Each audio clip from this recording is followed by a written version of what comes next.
السلام علیکم ورحمۃ اللہ وبرکاتہ۔ شیخ محترم، آپ کو ثانیہ کا فیڈ بیک دینا تھا میں نے۔ وہ اس وقت گھر چلی گئی ہے، تو شام کو واپس آئے گی، نہیں تو وہ خود ہی فیڈ بیک دیتی۔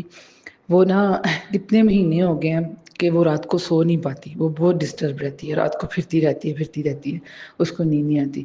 آج رات جب اس نے سیشن لیا نا تو وہ اسی وقت آ کے نا سو گئی تھی۔ صبح 9 بجے اس کو ہم نے زبردستی اٹھایا کہ کیا وجہ ہے، کہیں بیہوش تو نہیں ہوگی؟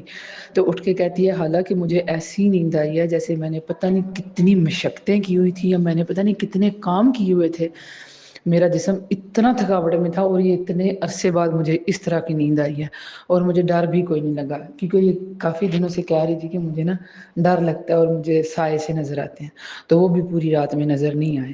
تو صبح وہ بڑی مطمئن تھی، اور اپنی میری جو بہن ہے اس کو بتا رہی تھی، خالہ شیخ صاحب کو پتہ چل گیا کہ مجھے کیا مسئلہ ہے، ان کو پتہ لگ جاتا ہے۔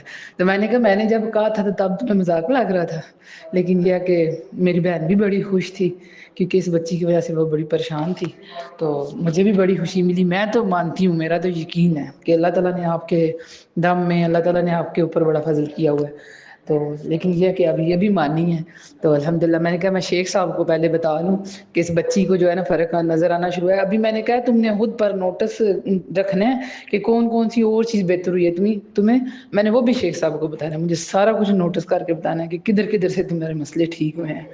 تو الحمدللہ شیخ محترم، میرا بڑا دل خوش ہے، کیونکہ وہ اتنی ان کی ہے نہیں کہ وہ خود سے سیشن لے سکیں، تو میرا بڑا دل سکون میں آیا ہے الحمدللہ۔ اور آپ کا بہت بہت شکریہ، ڈھیر ساری دعائیں آپ کے لیے، ڈھیر ساری دعائیں۔